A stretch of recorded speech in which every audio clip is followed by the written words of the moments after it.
Bonjour à toutes et à tous. L'épisode que vous allez écouter aujourd'hui est un peu particulier. J'ai eu l'immense honneur de recevoir, Violaine, qui est une, ancienne, lieutenant-colonel de l'armée de terre, pour parler de son parcours de femme et de son passage du monde militaire au civil. Malheureusement, quelques jours seulement après notre enregistrement, Violaine nous a quittés. C'est avec une émotion profonde et en plein accord avec sa famille que j'ai choisi de maintenir cette diffusion. Nous avons souhaité ensemble, que sa voix, son courage et son leadership humain continuent de résonner. Cet épisode lui est donc dédié comme un hommage à ses valeurs et à la femme d'exception qu'elle était. Hem, le hasard du calendrier fait que ce podcast sort le jour même de la parution de mon livre, qui s'appelle «Humanisons nos organisations». C'est un moment, à la fois doux et amer pour moi, parce qu'en discutant avec Violaine, je sais combien elle aurait aimé le lire et je suis profondément triste qu'elle ne puisse pas le tenir entre ses mains. Mais quelque part, diffuser ces paroles aujourd'hui, alors que je partage mon livre avec vous, c'est une façon de célébrer cette, liberté d'être femme qui lui tenait, tant à cœur. Je vous laisse maintenant découvrir cet échange inspirant. Merci pour votre écoute et une pensée toute particulière pour les proches de Violaine.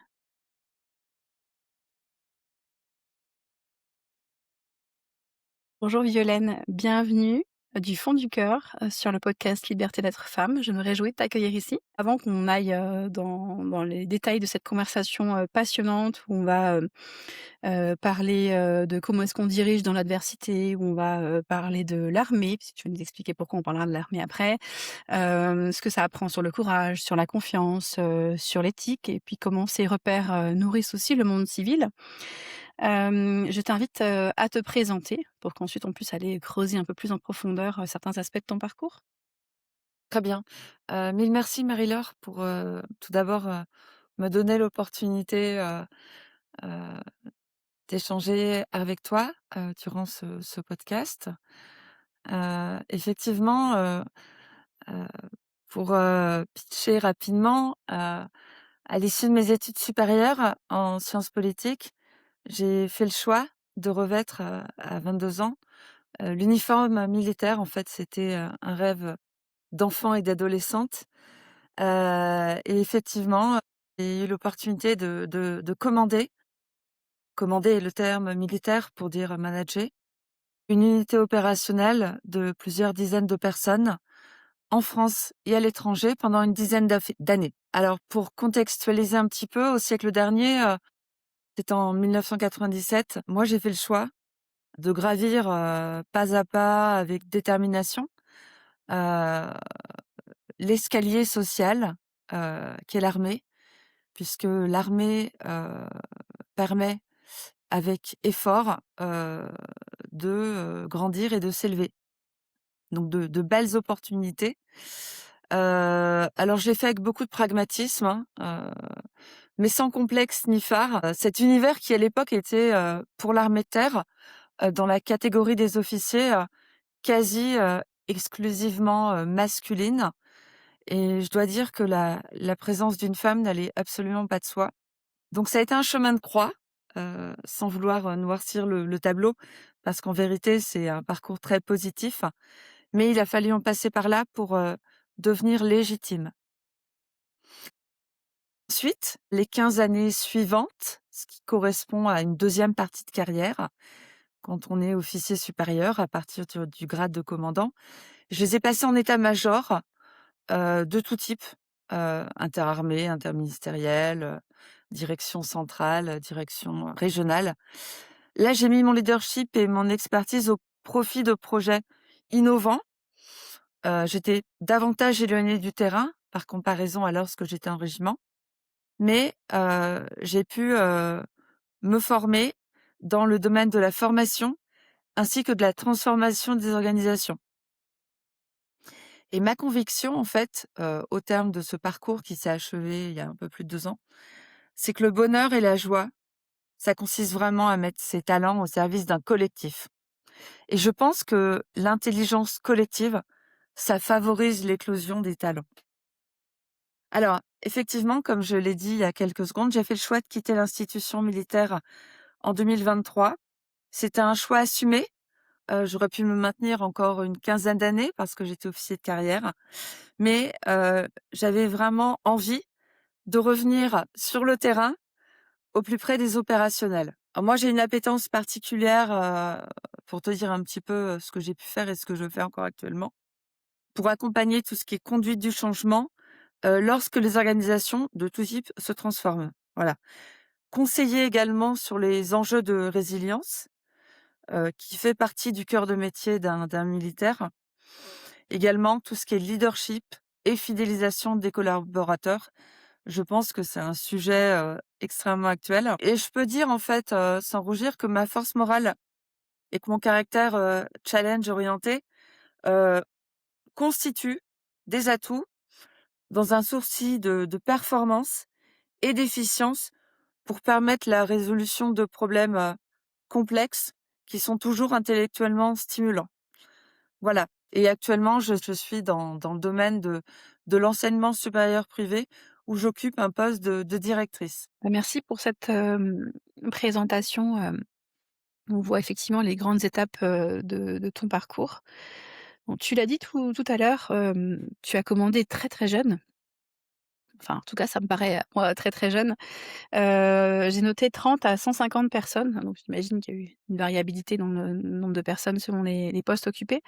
Hem, quelle scène te revient quand tu penses à ton, 1er vrai acte, de leadership? Alors on va revenir en arrière au siècle dernier. Durant ma formation initiale en école d'officier à Saint-Cyr, je me souviens de la toute première fois où j'ai été mise en responsabilité dans un rôle de chef. Donc c'était lors d'une marche de nuit, heu, en école d'officier. Alors entre parenthèses, dans cette promotion, de 180 élèves officiers, j'étais la seule femme. Et donc on est sur le terrain, c'est le soir, on est dans le camp d'entraînement, donc j'ai 22 ans effectivement et le capitaine me demande de prendre le lead de toute la section, donc d'être en tête et de tenir la carte, parce qu'il me confie la mission en fait, d'emmener la section au complet. Donc on était une petite trentaine ou un peu moins, d'un point A à un point B, avec évidemment une deadline horaire, et l'idée c'est d'arriver au complet, groupé. Évidemment, l'échec est interdit, ça on nous le répétait, pluriquotidiennement quand on était en école. Et là, je ressens une certaine pression, parce que c'est la première fois, que je vais vivre, ce moment et c'est quand même assez challenging. Mais j'y vais parce que j'ai pas le choix, en avant et je suis le chef. Et alors, succès assuré? Alors oui, l'échec était interdit, donc on était, quand même, assez entraînés et c'était pas la première fois qu'on était sur le terrain en marche de nuit dans ces conditions. Donc moi, j'étais vraiment focus sur la mission et sur, le groupe. Donc être attentif, aux uns et aux autres, tout en, essayant de déterminer l'itinéraire et se repérer. Oui, on est arrivé ensemble au complet, en respectant la deadline horaire qui, nous avait été imposée. Donc, la mission a été accomplie. Et qu'est-ce que tu as trouvé le plus difficile, dans cette expérience-là? Alors, en fait, j'ai envie de dire que quand on est, pas chef, il suffit de suivre. Là, il fallait, simultanément, regarder la carte, s'orienter. Comme je l'ai dit, c'était de nuit, on n'avait pas de repères parce que c'était un environnement qui était inconnu. Être attentif à chacun parce qu'on peut se faire mal, on peut se blesser, on peut tomber, heu et puis, toujours cette pression pour, arriver à un point B à l'horaire, fixé. Donc moi, j'ai trouvé que c'était intéressant parce qu'évidemment, on apprend à mieux se connaître, on en apprend davantage sur nos capacités et puis on est en responsabilité d'un groupe d'hommes, heu, c'est une belle responsabilité humaine, et j'étais vraiment très heureuse, que le chef, m'ait challengée, et qu'on ait évidemment atteint la mission. Donc au final, c'est que du bonheur. Même si on a très mal aux pieds en arrivant, qu'on a froid, qu'on a besoin de dormir, de se reconditionner, mais c'est que du bonheur. On s'est dit: On l'a fait tous ensemble, et maintenant next step, next, challenge et il y en a eu beaucoup. J'imagine, tu vas nous en raconter quelques autres, d'ailleurs. Juste encore une dernière question, on reparlera de la question de la femme plus tard, mais j'ai quand même envie de la poser là tout de suite en t'écoutant raconter cette anecdote. Le fait d'être une femme dans cette, mission-là en position de chef, ça n'a pas, posé de problématiques particulières vis-à-vis des personnes qui devaient suivre ton commandement? Alors il faudrait leur poser la question. Je suis Ah, encore en contact on va avec aller les certains chercher. d'entre eux, mais oui, je pense que j'étais davantage regardée, observée. Hem, heu, Maintenant, étant donné que le chef m'avait confié cette mission, il n'avait d'autre choix, que d'accepter ce rôle. D'ailleurs, on a tous, plus ou moins durant cette période de formation de plusieurs mois, tenu ce rôle. Maintenant, heu, moi, j'ai essayé de transmettre de la confiance, de leur montrer que, bah, j'étais, tout à fait apte à remplir cette mission et si certains avaient un doute, lorsqu'on est parti du point A, pardon, je pense qu'arrivés au point B, ils avaient plus aucun doute sur ma capacité à endosser ce rôle de chef. En tout cas, moi, j'étais pas focus sur ce sujet, hein. Oui, bah, je pense que tu avais d'autres préoccupations à ce moment-là. Ça, c'est plus des questions avec le recul. Et si on fait un petit bond, à aujourd'hui, donc entre ce moment-là et cette première expérience et puis aujourd'hui, si tu devais décrire avec 3 mots, ton style de leadership aujourd'hui, et puis en quoi il a changé en 25 ans ou un peu plus de 25 ans? Je dirais le discernement, parce qu'on est, entraîné à décider dans l'incertitude, donc c'est quelque chose qui va crescendo et moi, j'ai toujours l'habitude de faire un tour d'horizon 360 pour essayer, de prendre la meilleure décision qui soit. Donc le discernement, c'est quelque chose qui est crucial. Je suis un chef exigeant, avant tout vis-à-vis de moi, mais évidemment vis-à-vis de mes, collaborateurs et collaboratrices. Donc j'ai l'habitude de les challenger, assez, fréquemment et de leur demander de faire de leur mieux et enfin la bienveillance, heu, l'attention à l'humain, aux personnes qui nous entourent. Je dirais que c'est un fil d'Ariane, mais qui au fil du temps s'accroît. Donc ce qui a changé, c'est que l'expérience d'un senior que je suis, hein, il faut le reconnaître, j'ai plus, d'un demi-siècle. En fait, elle se bonifie au fil des années, des expériences et ça, c'est vachement précieux.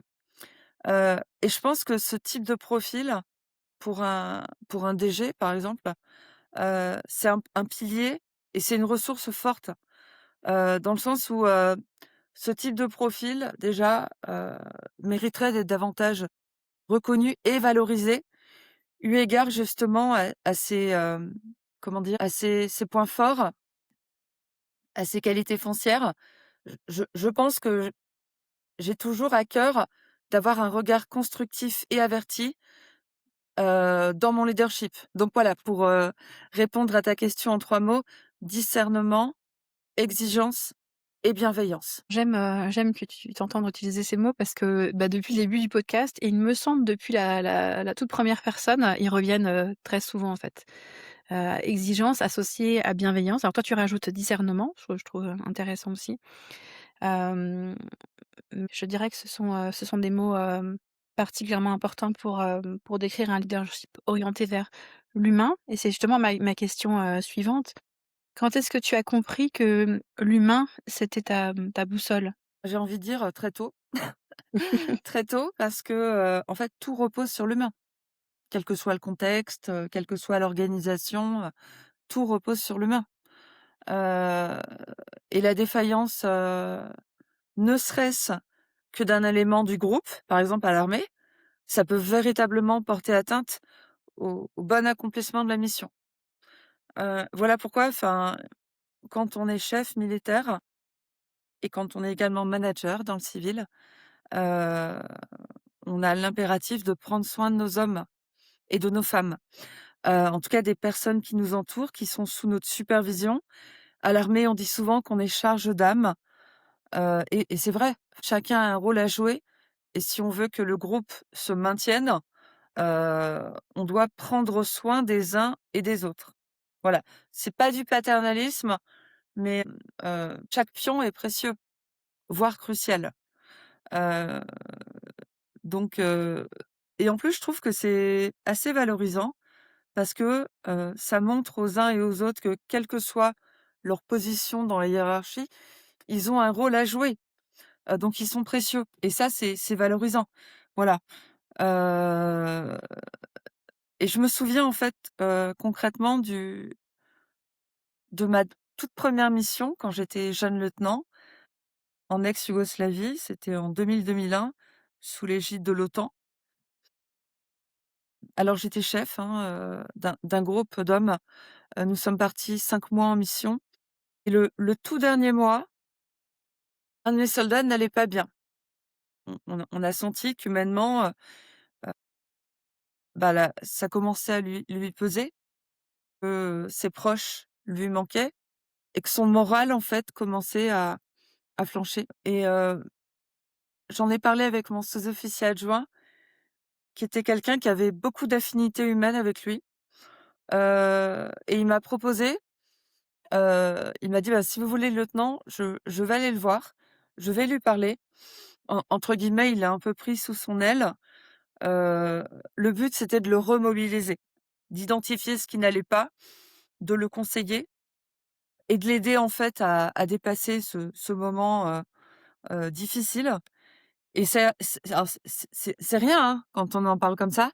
Ça nécessite, juste de l'écoute humaine, de l'attention et ça a produit des effets immédiats et je pense qu'il est intervenu au bon moment.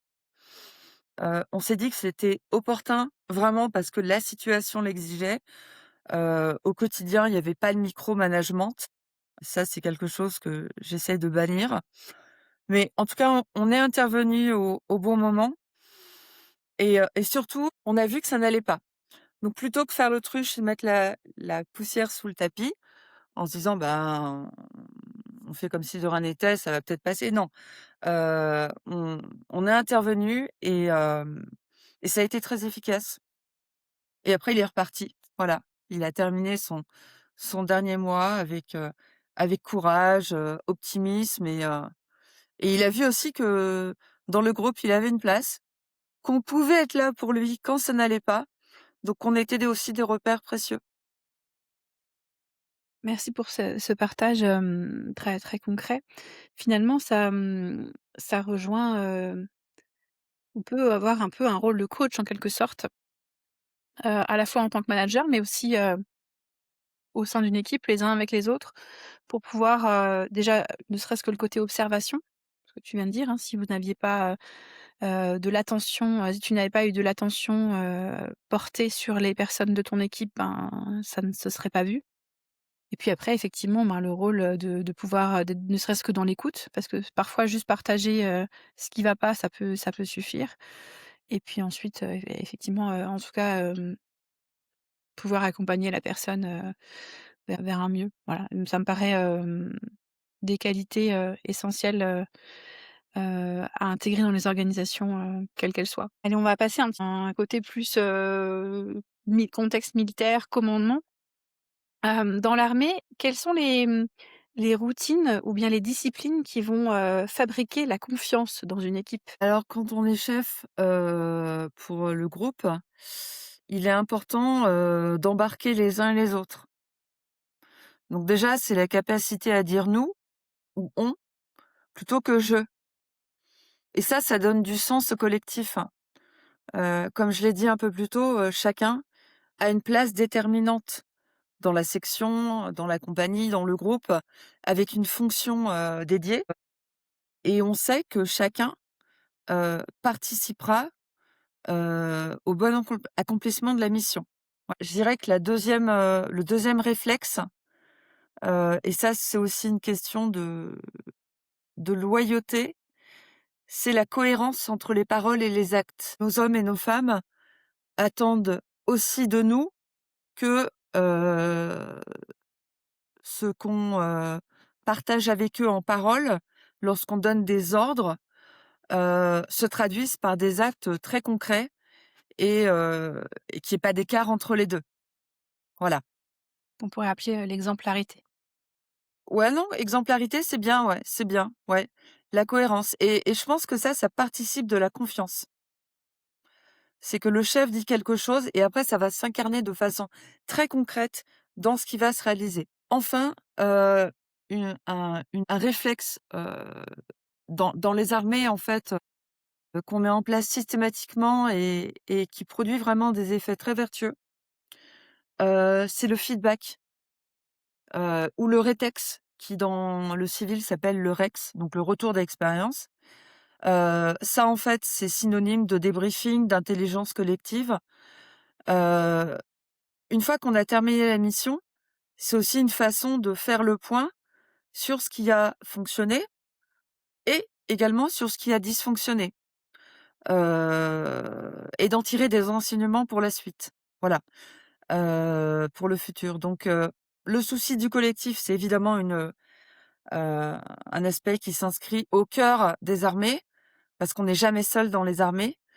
Heu et j'ai souvenir d'ailleurs d'un ancien, chef d'état-major des armées, il y a quelques années, c'était le général Lecointre, que j'ai eu d'ailleurs la chance de croiser quand j'étais élève officier en école, et qui en fait avait très bien décrit cette notion d'interdépendance mutuelle dans le groupe, qu'on soit le lieutenant, qu'on soit l'adjudant, qu'on soit le caporal-chef.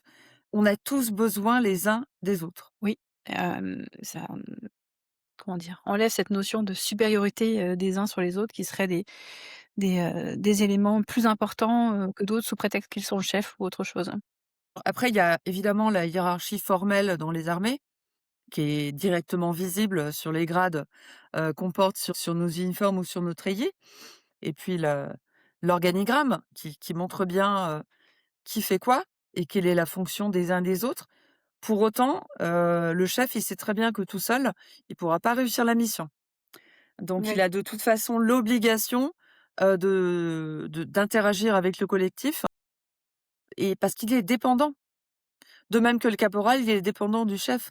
Parce que si le chef n'est pas là pour lui donner des ordres, bah, il saura pas quoi faire.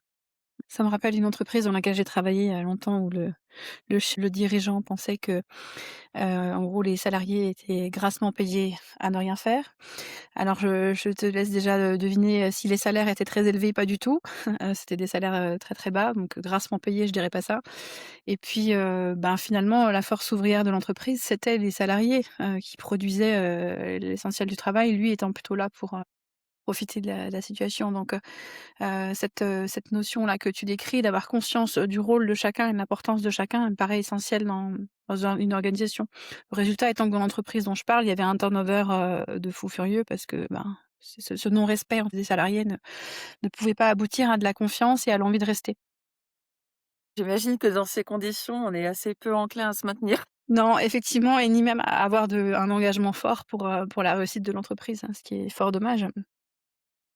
Est-ce que tu as un exemple de situation de gestion de crise, qui t'a marqué et puis, que tu serais autorisé à nous partager, bien évidemment?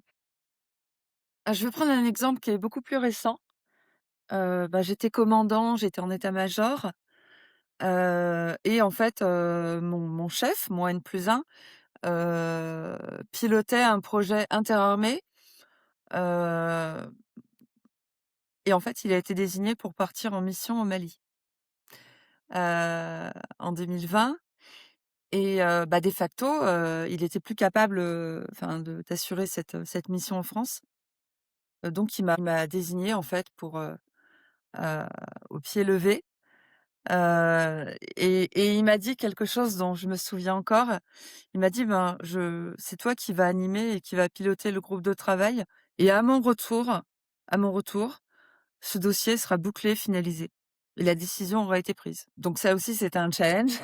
Donc ben, je me suis, heu, comment dire? Investie, pour, lui succéder de mon mieux, mobiliser ce groupe de travail avec un échéancier fin, un rétroplanning, ça c'est un outil, très utile, et puis un objectif à atteindre. Bon là, l'objectif était clair. Alors c'était assez difficile aussi parce que géographiquement, les membres de ce groupe étaient sur des lieux différents, donc en termes de coordination, c'était pas évident et fait aggravant, Le premier confinement, de la Covid-19 est arrivé quelques semaines plus tard.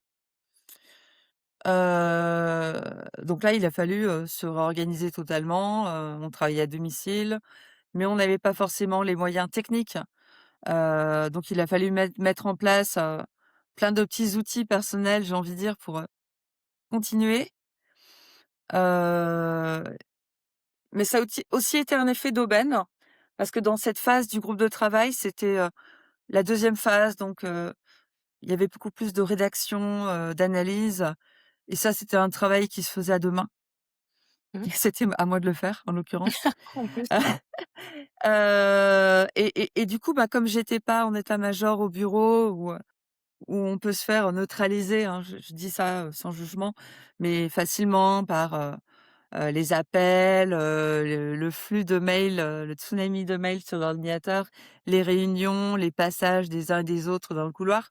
Bah, finalement, j'étais dans un contexte qui était beaucoup plus, heu, enclin pour, rédiger et analyser. Bah, du coup, enfin voilà, quand il est rentré, le dossier était finalisé en juin 2020. La décision, elle a été, inscrite au JO, donc ça a produit des effets, forts, ça a été reconnu, donc la mission, elle a été accomplie. Ça a débouché sur, des décisions, enfin, d'un point de vue stratégique assez, intéressantes, importantes d'un point de vue concret, et puis il y a eu de la reconnaissance, me concernant, moi qui étais pilote de ce projet, durant son absence. Voilà, donc voilà les enseignements que je peux en tirer. Mais en vérité, moi j'ai toujours, eu le sentiment que c'était beaucoup plus intéressant de tirer des enseignements de ses échecs, plutôt que de ses succès. Et je le dis vraiment, sans rougir, parce que, l'échec n'est pas un gros mot, enfin n'est plus un gros mot, voilà. Et je pense que c'est un terreau, très fertile, où on peut en tirer beaucoup d'enseignements. On va analyser tout ce qui a dysfonctionné, et on va, imaginer pour la suite, de ne plus reproduire les mêmes erreurs, donc ça peut devenir des bonnes pratiques.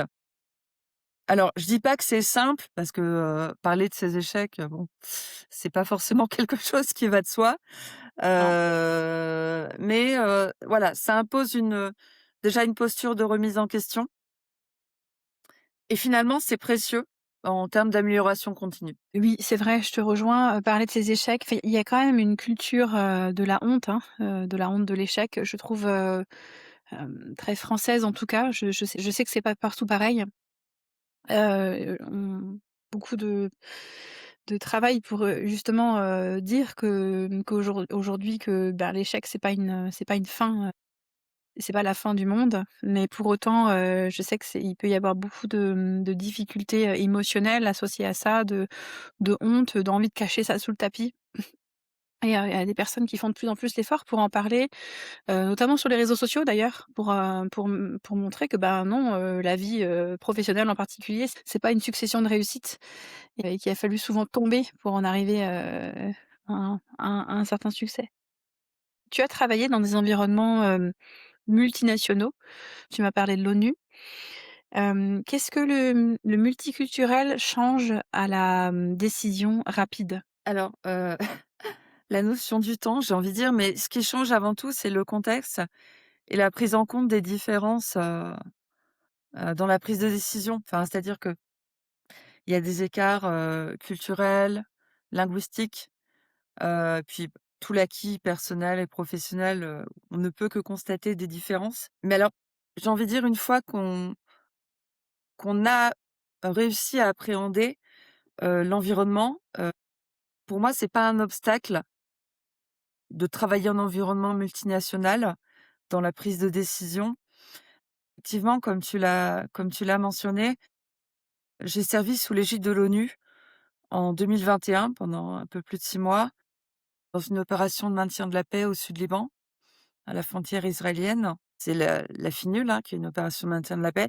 La FINUL, il faut savoir que c'est 50 nationalités, 10 000 hommes et femmes, des civils, des militaires, nationaux, internationaux, donc c'est un environnement qui est très éclectique, voire exotique. En tout cas, quand on arrive, waouh! On a l'impression d'ouvrir un atlas du monde et qu'on a toute la planète sous ses yeux parce que tous les continents sont représentés et en plus, à l'ONU, il y a des process, des particularités propres, pardon, heu, dont il faut, se saisir en arrivant. Donc il y a un coût d'entrée, pour s'approprier les méthodes de travail, en termes de savoir-faire, mais aussi de savoir-être à l'ONU. C'est assez particulier.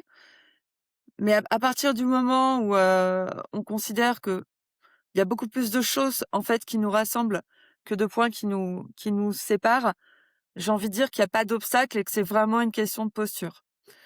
Donc il faut sortir de sa zone de confort. J'ai envie de dire qu'il faut oublier une partie de ce qu'on connaît et continuer à apprendre et s'adapter pour travailler différemment. Voilà. Heu, Moi, je pense que la différence, elle enrichit. Même si au départ, tout est nouveau. Alors heureusement, parce que je veux pas du tout noircir le tableau, en fait, c'était une mission, où moi j'ai eu vraiment le sentiment de vivre à fond cette mission et hem et de m'épanouir, en fait, dans les différentes fonctions qui étaient les miennes, avec des environnements extraordinaires au sens propre du terme. On a quand même beaucoup d'outils communs qui nous fédèrent. On porte tous le béret bleu, donc ça, c'est pas rien. Et puis on porte aussi, sur notre bras le le drapeau de notre pays. Heu, donc on a quand même pas mal de marquants qui nous permettent de savoir qui est qui fait quoi. Et puis, c'est fantastique. Enfin, moi, j'avais des camarades, indonésiens, brésiliens, heu, népalais, ghanéens, enfin voilà, c'était bien différent, d'une mission otanienne où là, c'est plus réduit en termes de nationalité et on est davantage confronté à des pays, qui sont plus proches de la France. Voilà, donc à partir du moment où on a fait, la liste de tout ce qui nous rassemble, et bien, on avance avec pragmatisme et beaucoup de confiance et je pense qu'on fait de belles rencontres et moi, c'est une mission qui, en termes de savoir-être, m'a beaucoup enrichie. Donc j'en ai retiré, en réalité, j'ai envie de dire, plus d'ouverture, d'esprit, heu, sur, les autres armées des autres, pays et la prise de décision, elle se fait de toute façon parce qu'on n'a pas le choix. Il faut décider, y compris dans l'incertitude. Moi, je me souviens, de la période de mai, 2021. Ouais, c'était la guerre des 9 jours entre le sud Liban et l'Israël.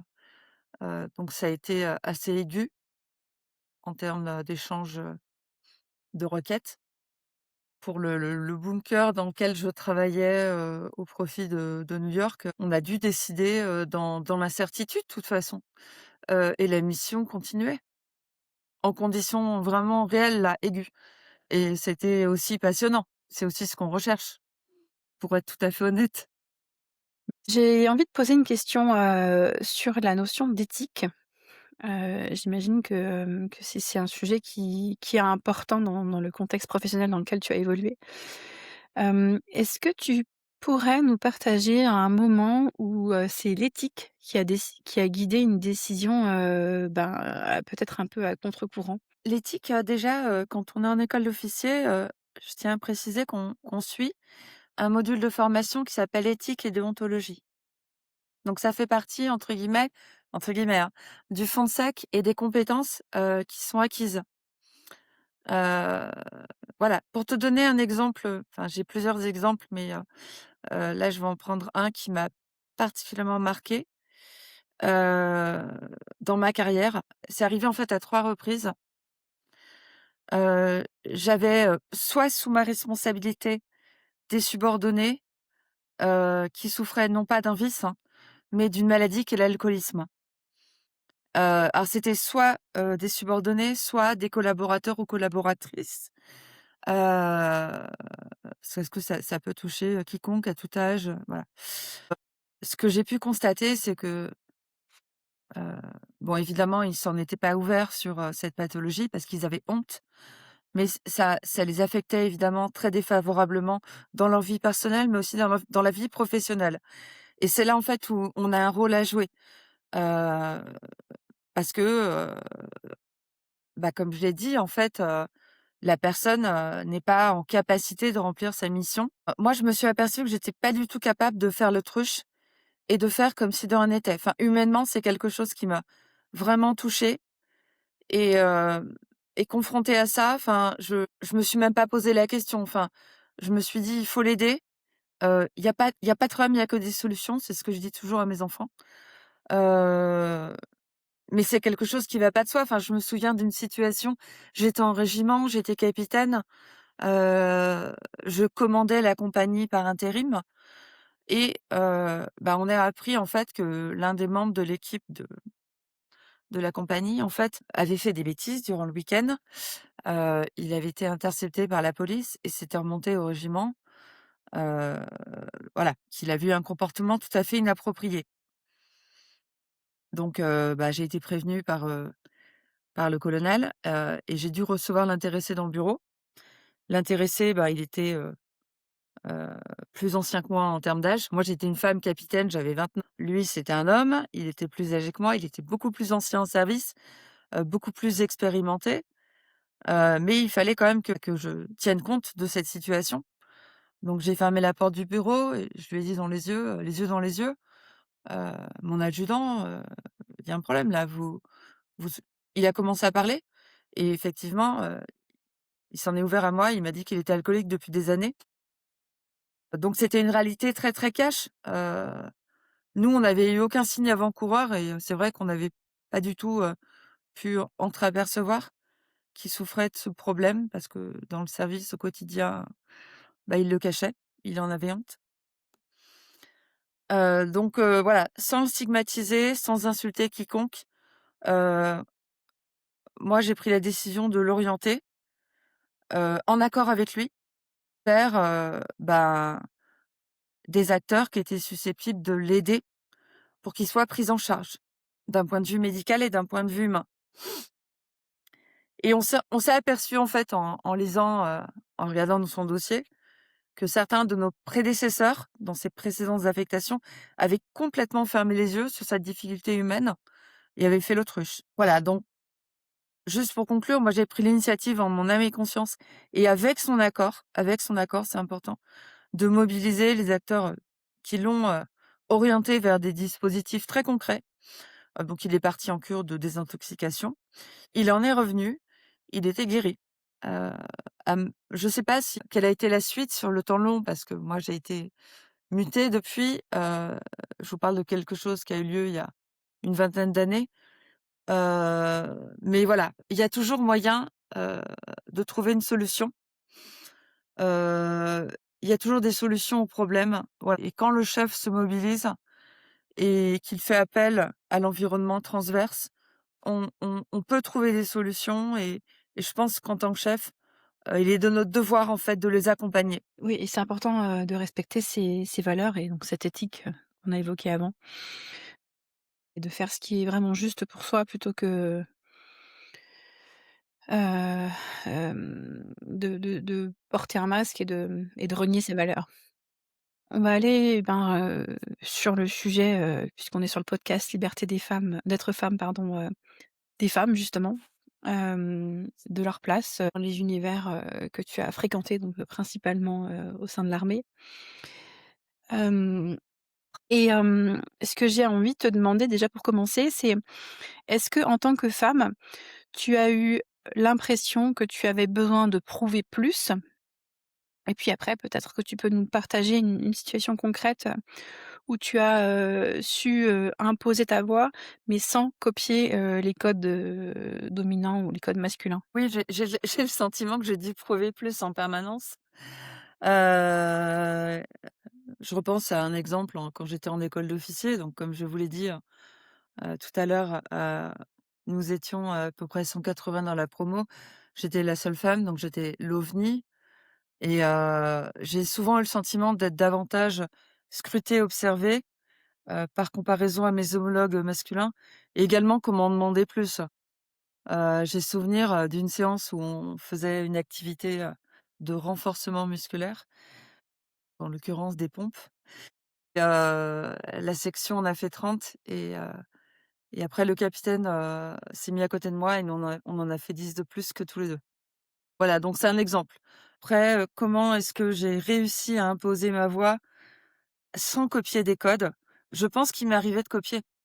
Parce que en fait, c'est difficile de trouver son style, et c'est quelque chose qui se forge de façon progressive par l'expérience.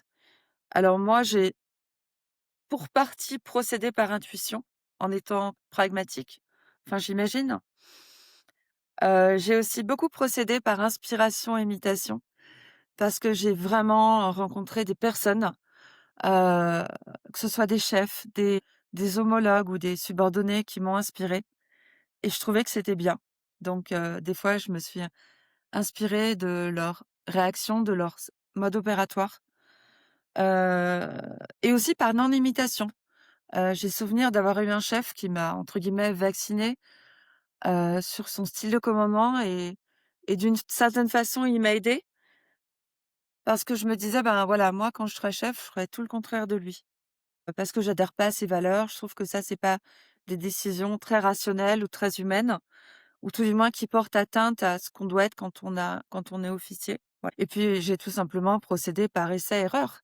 En fait, on a l'opportunité quand on est chef de tester, notre style, heu, voilà donc c'est pas en fait, j'ai envie de dire, une sorte de package, d'emblée prête à l'emploi, hein. C'est tout sauf ça. Même si en école d'officier, on fait tout pour nous préparer au mieux aux responsabilités qui vont être les nôtres, en nous mettant en situation, en nous montrant, des exemples, heu, en nous, heu, conseillant également des lectures, dont on peut s'inspirer. Voilà, moi je pense que mon propre style de commandement ou de management, heu, militaire versus, civil, c'est vraiment quelque chose qui est continu, heu et qui maintenant, évoluera sans doute assez peu, mais qui évoluera, c'est sûr. Heu, mais j'aimerais dire quand même que se singulariser, c'est pas une fin en soi. Quand on est chef militaire, on doit être, doté d'un certain leadership pour effectivement embarquer, les personnes qui sont sous nos ordres, des fois dans des situations délicates. Mais la réalité, c'est qu'on est tout le temps tourné vers l'action, et la prise de décision en temps contraint, donc voilà, on n'est pas focus sur son nombril, en train de s'interroger sur son leadership. On est quand même, toujours, tourné vers l'opérationnel et la réussite de la mission. Oui, il faut y aller, quoi. Pas le temps de tergiverser, j'imagine.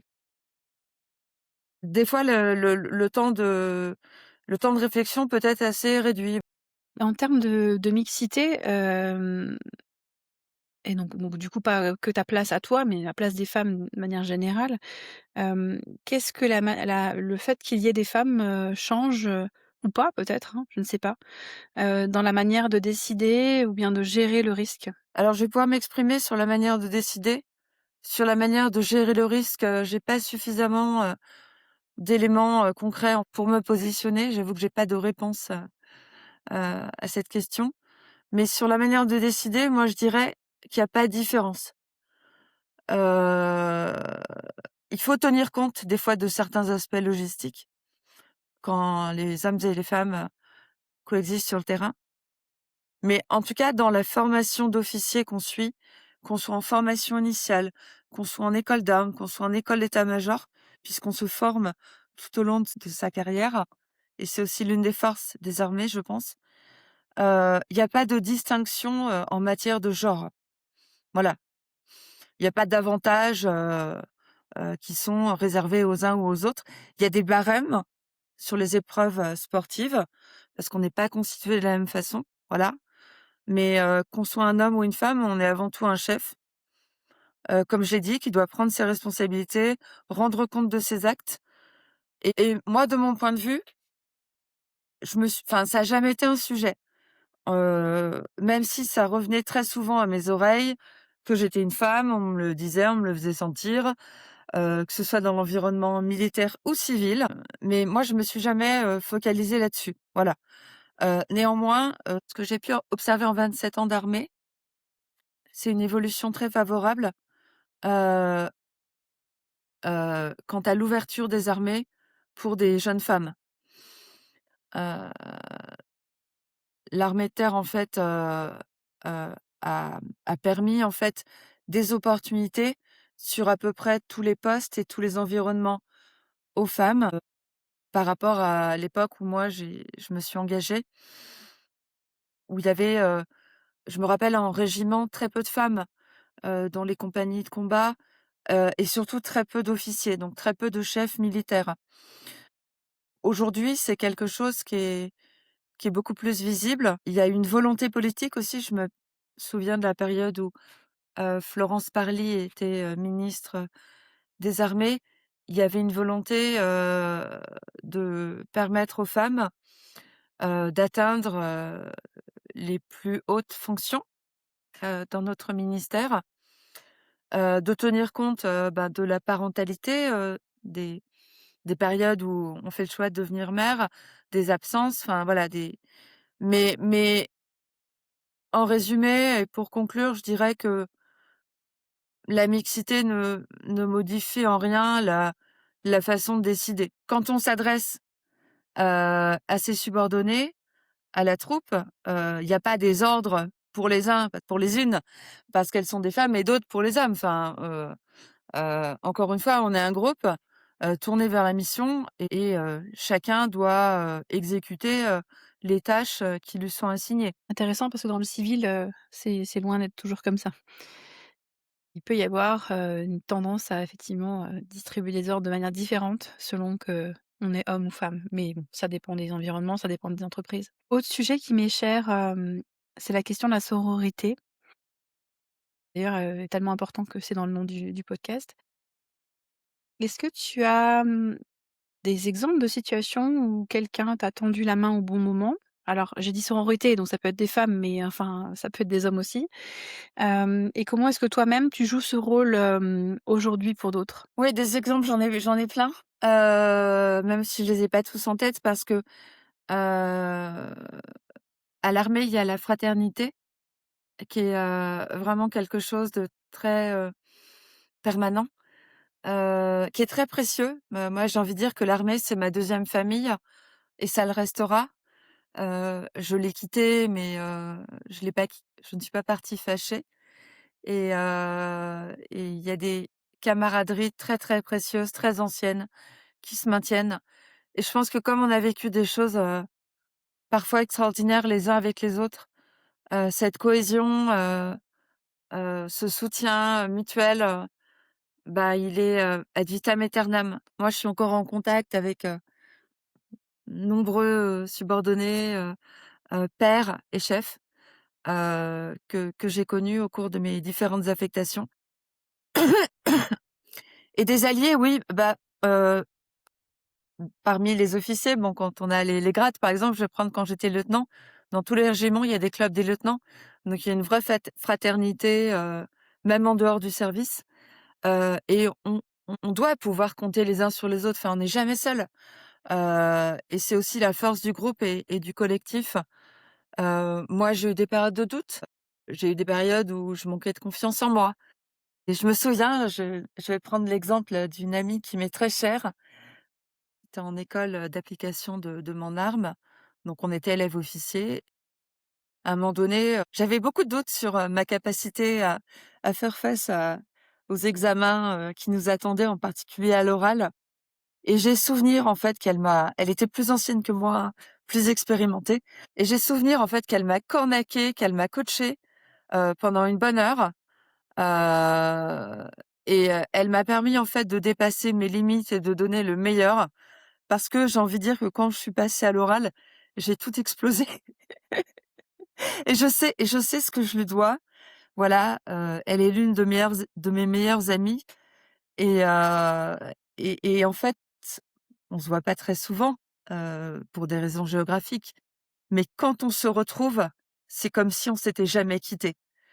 Et ça, c'est quelque chose qui se retrouve systématiquement, moi, quand je recroise, d'anciens, collègues, confrères, supérieurs ou subordonnés avec qui j'ai servi dans des unités, précédemment.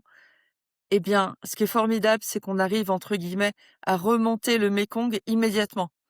C'est voilà, il y a un lien tellement fort, c'est comme si finalement les années ne comptaient pas et comme si on s'était jamais quitté. Donc briser la glace, en fait, n'est même pas une étape par laquelle on doit en passer. En 2023, tu nous l'as dit au début de l'épisode, donc tu as basculé vers l'enseignement supérieur, donc tu es sortie, du militaire pour aller vers ce que donc tu appelles le civil.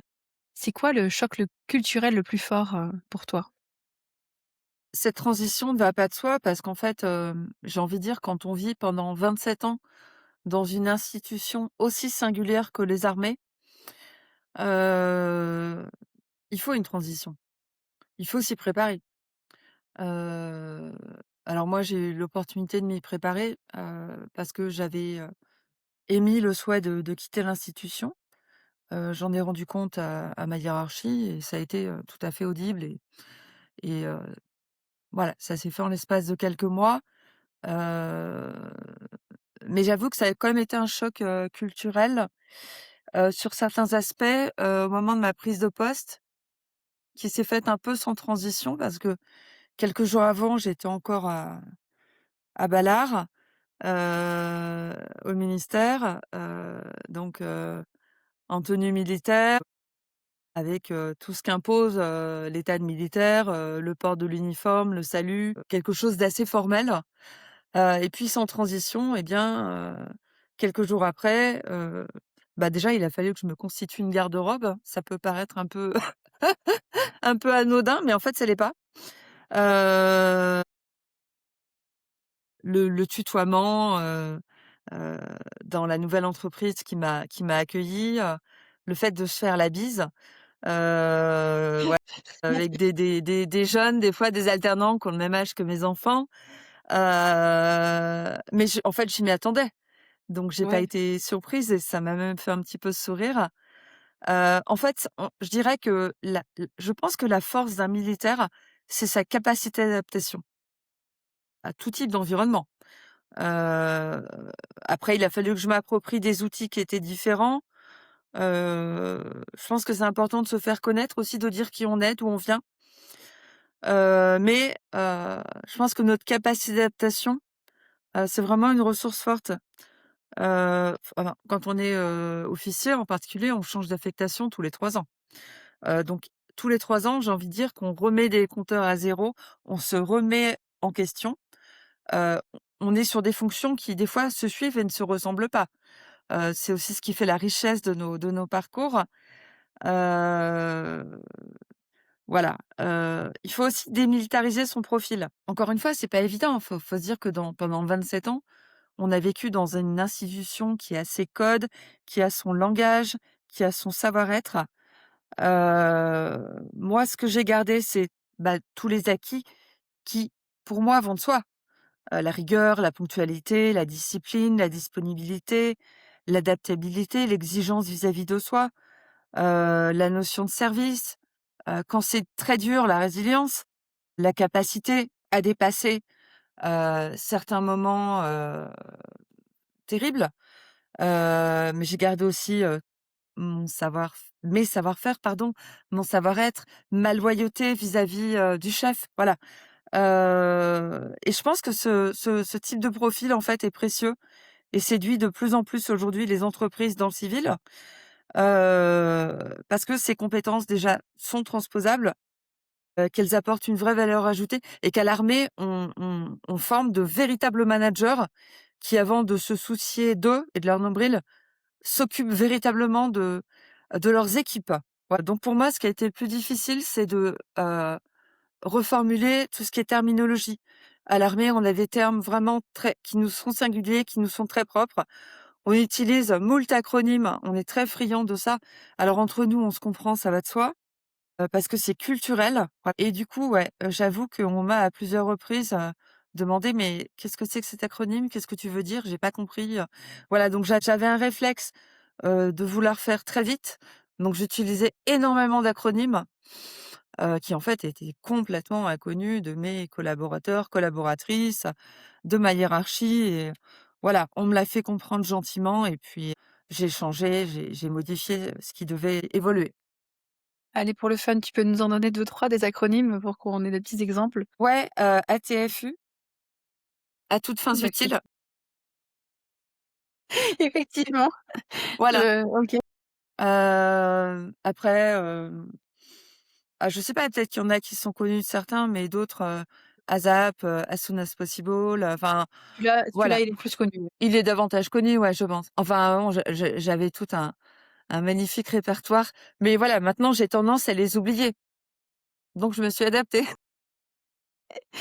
Oui, j'imagine que Quand c'est on n'a pas le la choix, question on est devient un content. peu Quand on n'a pas le choix, ouais. on est content. C'est ce que disait, mon professeur quand j'étais à l'école d'état-major. J'ai noté, et tu vas me confirmer si je me trompe pas, que, aujourd'hui dans tes fonctions, tu travailles autour de la partie conformité et risque à l'international. Est-ce que c'est bien ça? Oui, en effet, mais c'est un poste que je vais quitter, très prochainement. Mais c'est vrai que je reste, dans le domaine de l'éducation, de l'enseignement supérieur, c'est un domaine que je trouve extrêmement passionnant, ouais. Ouais.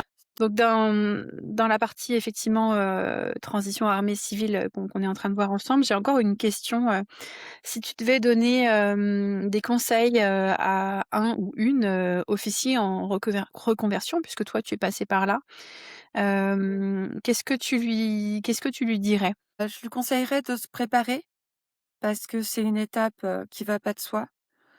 Tout d'abord on a beaucoup de choses, en fait, qu'on sait pas faire quand on quitte l'institution militaire.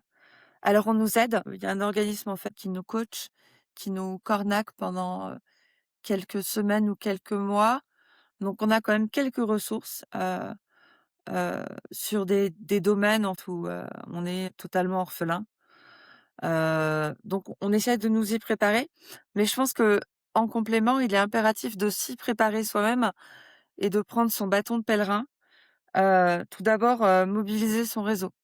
Si on n'a pas de réseau, il faut le constituer, le renforcer, heu, s'inscrire sur le réseau social professionnel qu'est LinkedIn, faire des entretiens métiers, pour avoir un éclairage terrain extrêmement concret, des feedbacks, essayer, de nourrir tout ce qui est mise en relation. Ça peut déclencher des opportunités vers des offres d'emploi même, et surtout ça nous aide à déterminer notre projet personnel. Parce que la difficulté, à laquelle on est confronté, ça je m'en suis aperçue avec beaucoup d'officiers, beaucoup d'homologues pendant qu'on était en phase de reconversion, tout en étant toujours actif dans les armées, c'est que, on sait faire beaucoup de choses, mais comme un officier est en règle générale assez généraliste, c'est un couteau suisse qui a beaucoup de lames, et qui peut avoir des difficultés, en fait, à déterminer, quel serait son projet professionnel et quelle serait la plus-value vis-à-vis d'un recruteur. 2e, astuce, s'outiller.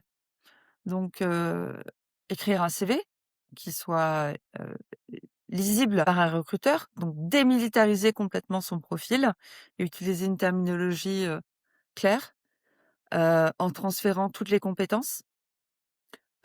Essayer d'identifier toutes les réalisations probantes, qu'on peut mettre à notre compte et qui permettront d'illustrer, pardon, ce qu'on a pu faire dans une carrière quand on était en responsabilité. S'entraîner à pitcher, heu, voilà. Et enfin, s'entraîner à candidater et très vite candidater, ne serait-ce que pour se tester, donc faut être en veille active, heu, apprendre à dire «je». C'est un véritable apprentissage parce que quand on est chef militaire, on dit beaucoup plus souvent «nous» ou «on» que «je». Oui, tu nous l'as dit Heu, tout à l'heure, hein, voilà. et justement pour la force du collectif. Et là, C'est individuel. C'est quelque chose qui va pas de soi, mais voilà, faut s'y entraîner et puis, identifier notre valeur sur le marché du travail. Enfin, dans l'armée, on parle rarement d'argent, heu et heu et on peut pas savoir, à combien, on va être estimé et surtout il faut se préparer à la question qui va nous être posée en entretien. Quelle est la rémunération que vous souhaitez? Quelle est votre fourchette? Voilà, donc là, typiquement, nous, je sais on a suivi un petit atelier avec une RH, qui venait du monde civil et elle nous a appris, toutes les ficelles du métier, tous les termes qui allaient pas du tout de soi pour nous, voilà. Heu, ne pas hésiter à se vendre et c'est pas un terme galvaudé, mais ça renvoie à ce que j'ai dit sur le «je», sur mes réalisations probantes. Donc se mettre en avant, rester ouvert, parce que des fois on va candidater sur un poste et puis finalement on va nous en proposer un autre dans une société. Heu, mais je dirais qu'avant tout, il faut apprendre à apprendre à réapprendre en fait, à dire «je». Dans les armées, on a tendance à s'oublier et on est vraiment là pour servir et non pas pour se servir. Bah, là, c'est un moment où il faut penser à soi et uniquement à soi et à notre devenir professionnel. Donc cette phase, elle est déterminante, voilà. Et pour conclure sur cette question, moi, j'ai eu vraiment beaucoup de chance, beaucoup de joie d'être accompagnée par, certains anciens militaires reconvertis. On a des associations dont c'est le but, mais avec beaucoup de fraternité, avec beaucoup de générosité, des mises en contact, des petits outils, des astuces, des ficelles, et je leur dois beaucoup.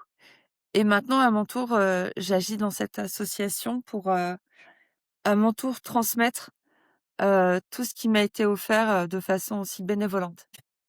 Allons maintenant sur des questions plus autour de l'éducation et puis de la transmission.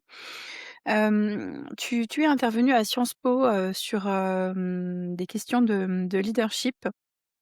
Est-ce que tu aurais une pratique, à partager qui transforme durablement les comportements de leadership? Je pense qu'il y a tout d'abord l'exemplarité, du chef.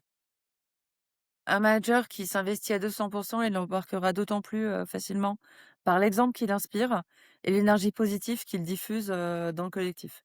Deuxième aspect qui, est très personnel et on peut ne pas être d'accord, mais moi j'ai toujours, le sentiment, depuis quelques années, que faut qu'on s'adapte en fait à nos équipes et pas l'inverse. C'est pas à moi enfin c'est pas à eux de s'adapter à moi, mais l'inverse.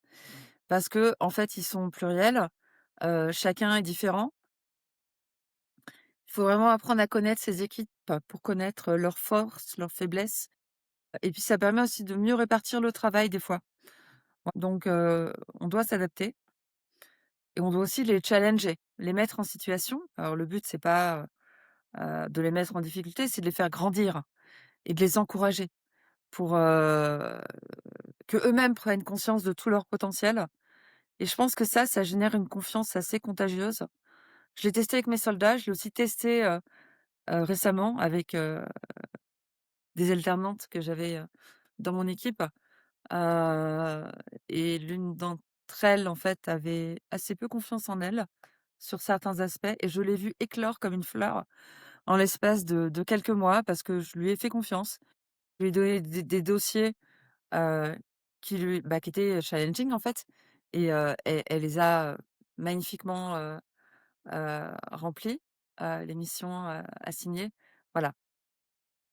Voilà les 3 aspects à mon avis qui permettent de générer de la confiance et de fédérer ses équipes et aussi, de les fidéliser. Dans le monde civil, on est souvent, axé sur l'urgence et puis, la performance, en oubliant, bien souvent l'humain justement. Comment est-ce que tu remets, l'éthique et l'humain au centre des préoccupations sans que ça ait pour impact de freiner l'action? C'est vrai, à l'armée, on est formé à la gestion du stress, parce que le stress, ça peut, nous anéantir. On vit aussi des situations stressantes. Mais il faut que l'action continue, et quand on est chef, on doit diffuser de la sérénité, prendre sur soi. Heu, voilà, heu, je pense que quand on travaille en équipe, faut toujours respecter les individualités. On est tous différents, on a tous des points de vue, divers et variés. Il faut vraiment respecter les personnes et quel que soit le niveau, quelle que soit la position, je pense qu'il est vraiment, important, voilà, d'être dans la confiance et dans le respect. Quand on est chef, il faut aussi beaucoup prendre sur soi et je pense qu'il est capital de pas tout dire à ses équipes, de leur dire, en fait, ce qui est de leur niveau pour qu'eux continuent l'action. Donc faut aller à l'essentiel, faut être concis et très, concret, voilà. Faut qu'ils comprennent quelle est la vision, quel est l'objectif à atteindre. Et pour des raisons de loyauté et d'éthique, enfin moi je me suis toujours interdit de mentir à mes chefs. Et enfin, pour revenir sur une touche, très positive, être optimiste, dynamique. L'impulsion du chef, c'est lui qui transmet, c'est lui qui encourage la prise d'initiative et c'est comme ça en fait que se révèlent les talents. Donc on a une vraie responsabilité par rapport à l'émergence des talents. Je suis tout à fait d'accord avec toi, je te rejoins totalement. Un sujet qu'on n'a pas encore évoqué, c'est la place des émotions, la question des émotions. Hem, Est-ce que les émotions t'ont déjà aidé à mieux diriger? Et puis est-ce que tu as, comme pour les autres fois, un exemple concret que tu pourrais nous partager? Moi, j'ai un caractère, très optimiste. Je suis passionnée par énormément de sujets. Je suis aussi hypersensible, et j'ai été identifiée HPI quand j'étais enfant. Alors, c'est quand même un des traits assez, singuliers, et je suis quelqu'un d'assez émotive, heu, malgré, ce qu'on peut imaginer, voilà. Mais je pense que ces émotions qui sont parfois devenues contagieuses révèlent, ben, voilà, toute la richesse, heu, de l'humain qui est en chacun de nous. Moi, je crois beaucoup au pouvoir de la joie. La joie. La joie, en fait, elle dynamise, heu, elle renvoie à quelque chose d'hyper positif et je pense que dans une équipe, s'il y a de la joie à venir tous les matins au bureau, à travailler ensemble, à rigoler par moments et ben, s'il y a un bon feeling, heu, c'est quand même mieux, hein, donc moi, on m'a souvent dit qu'il y avait une ambiance qui était saine, qui était sereine et que ça transpirait de ma personnalité. Donc je pense qu'un leader, par exemple, moi, il m'est arrivé très souvent de présenter des projets, en plénière.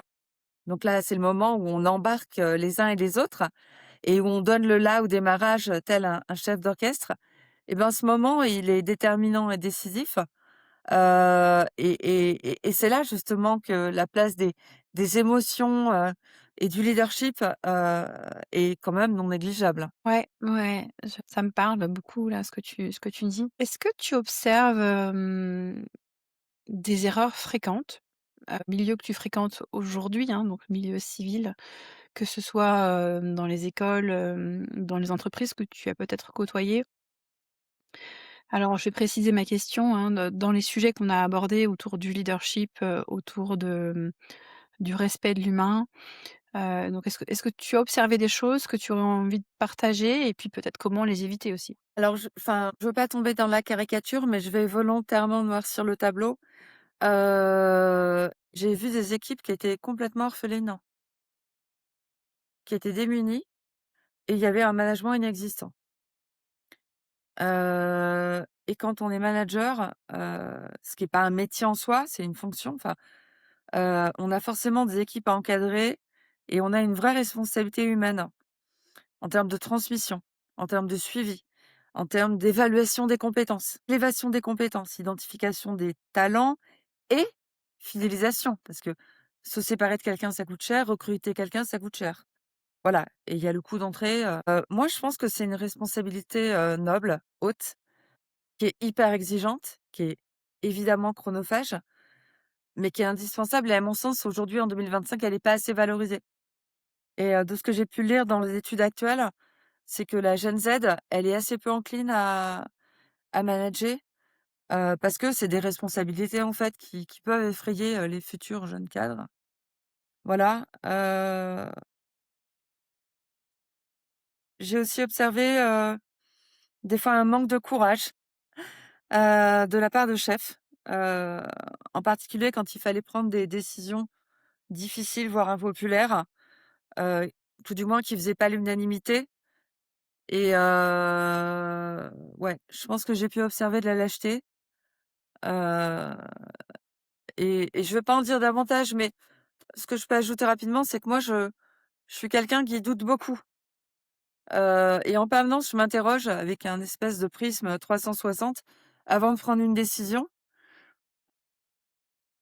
Ça veut pas dire que je suis lente, mais c'est une étape nécessaire et consubstantielle à ma prise de décision. Mais une fois que j'ai pris la décision, je l'assume totalement, et j'essaye de faire montre de pédagogie pour que le message qui sera reçu en face soit le plus clair possible. Voilà. J'ai pas d'autres aspects, qui me viennent à l'esprit, à l'instant T.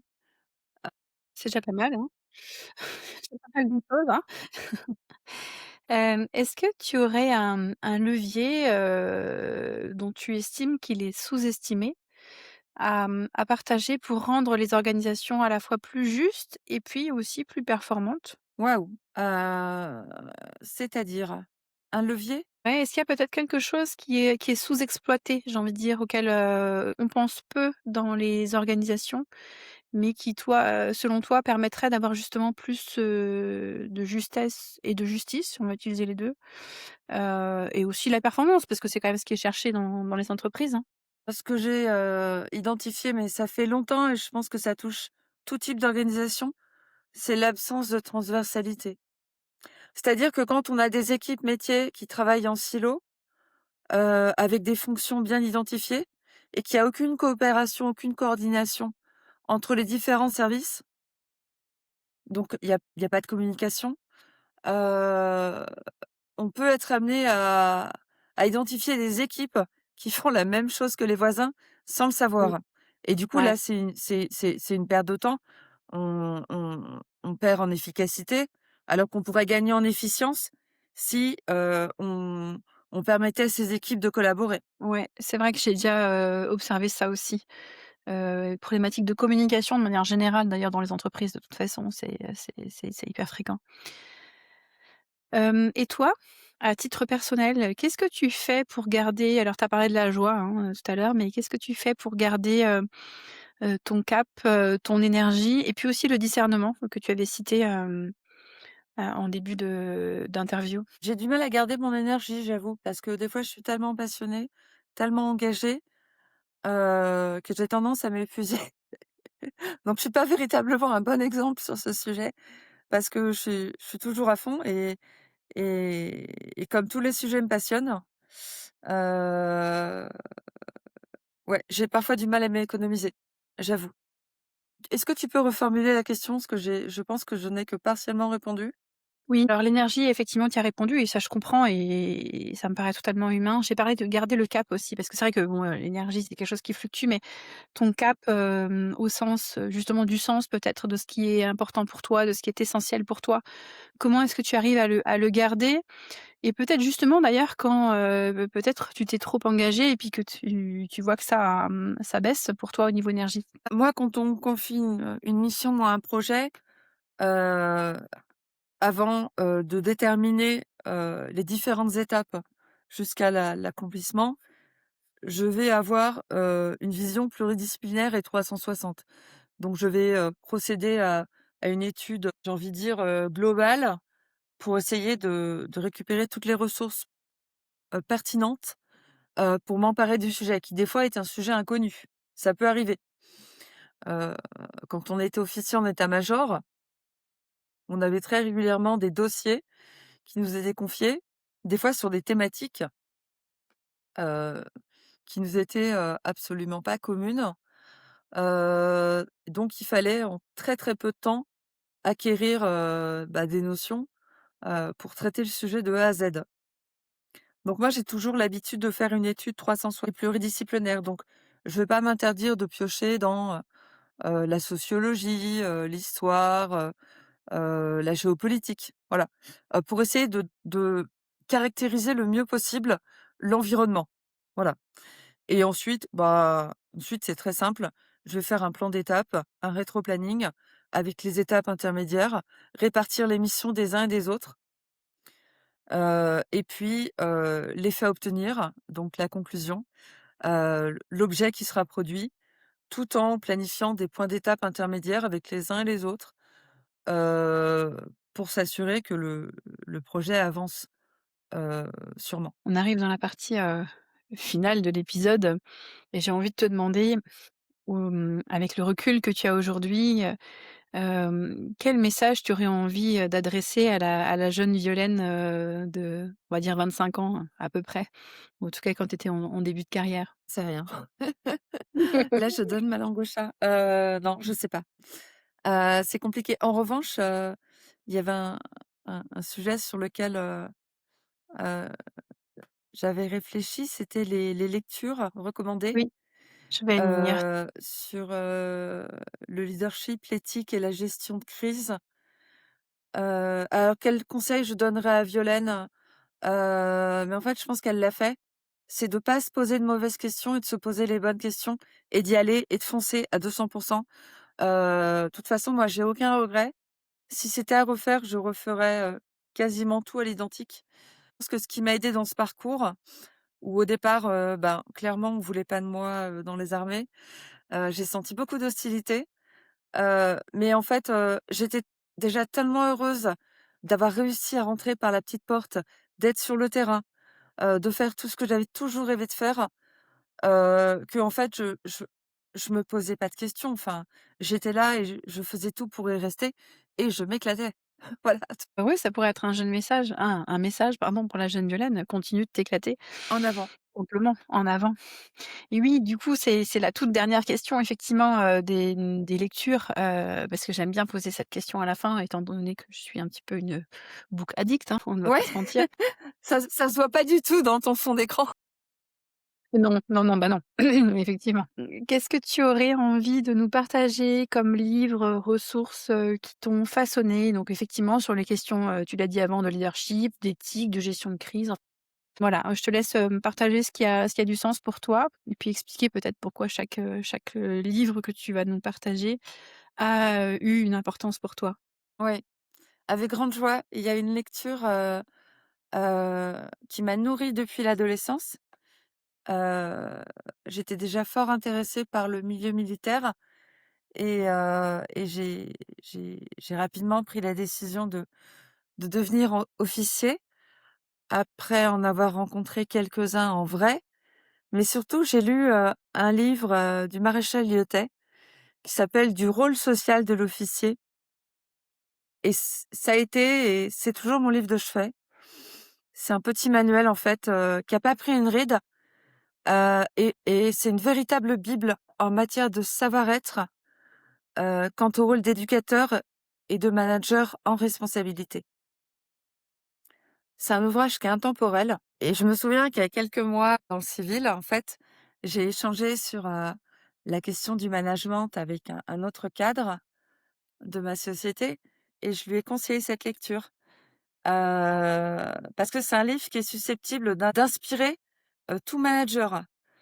Heu et je me souviens en fait que dans cet ouvrage, qui en plus est super abordable et qui est un petit manuel qu'on peut lire, en plusieurs fois, heu, le maréchal Le Thème met en avant, une devise en fait qu'il a empruntée à Shakespeare, mais qu'aujourd'hui, on assimile, au maréchal Le Thème qui est, je cite: «La joie de l'âme est dans l'action». Et ça dit tout. Voilà, ça c'est vraiment un petit précis, en termes de savoir-être, qui est infiniment précieux et que je recommande, à tout le monde. Le deuxième ouvrage que j'ai lu, mais ça a aussi été une rencontre, heu, c'était le commandant Élie Denoy de Saint-Marc, qui a rencontré un journaliste en 95 et ils ont écrit ensemble Les Chants de Braise. Ça relate en fait la carrière, mais complètement extraordinaire de cet officier. qui a d'abord été résistant, pendant la Deuxième Guerre mondiale, qui a servi en tant qu'officier de la Légion étrangère en Indochine et puis ensuite en Algérie et qui en fait a vécu mais 1000 vies, à travers, son parcours et heu et donc il le relate, vraiment, heu, en décrivant finement toutes les situations, auxquelles il a été confronté pendant les guerres, les crises qu'il a vécues et les choix qu'il a faits et les choix qu'il a faits. Moi, j'ai eu l'occasion de le rencontrer, cet homme, paix à son âme, en 1996. J'étais, encore étudiante à Sciences Po à Rennes et il est venu, pour une conférence dans notre école et j'ai eu la joie, en fait, d'animer cette conférence, de l'accueillir, de passer quelques heures à ses côtés. Ça a été vraiment précieux. J'étais très impressionnée et et et pour honorer aussi sa mémoire, une phrase qui lui était chère et qui m'a vraiment marquée pendant notre rencontre. Il répétait, à qui voulait l'entendre: «Avant de juger, il faut chercher à comprendre» et ça révèle, toute l'humanité de cet homme qui a vécu, j'ai envie de dire, quasi toutes les crises, auxquelles ont été confrontés les Français au XXe siècle, mais aussi quand il était engagé à l'étranger et heu et voilà et c'est une très, très belle lecture. Eh bien, merci, Violaine pour ces partages. Je vais faire comme d'habitude, je les mettrai dans nos notes de l'épisode, que ce soit sur Ocha et donc sur vos plateformes de podcast et puis, sur YouTube. Alors merci, Violaine, c'était un épisode, extrêmement riche qui m'a fait, m'immerger, dans un monde que j'avoue que je ne connais pas du tout, hein, le monde militaire. Donc, tu nous l'as fait, découvrir avec tes yeux et je t'en remercie, très, sincèrement. Avec grande joie, moi je suis en train de découvrir, le monde civil, tu vois? Qui est aussi un monde, extrêmement riche, extrêmement éclectique. Donc je pense que ces 2 environnements, civil et militaire, ils interagissent de plus en plus ensemble, hem et je trouve ça très, très positif parce que les bonnes pratiques, des uns et des autres permettent de mettre en évidence que finalement, encore une fois, on a beaucoup plus de choses en commun que de choses qui nous distinguent, même si, heu, les armées, voilà, ont des particularités propres et singulières, heu et hem, mais je pense que voilà, on a toujours à apprendre tout au long du parcours, professionnel, quand on est en position de management et que le leadership, en fait, ça continue, de s'enrichir, tout au long de la vie. Belle phrase de conclusion. Merci Violaine et puis à bientôt, pour tout le monde. Merci Marie-Laure, très belle continuation à toi. Merci.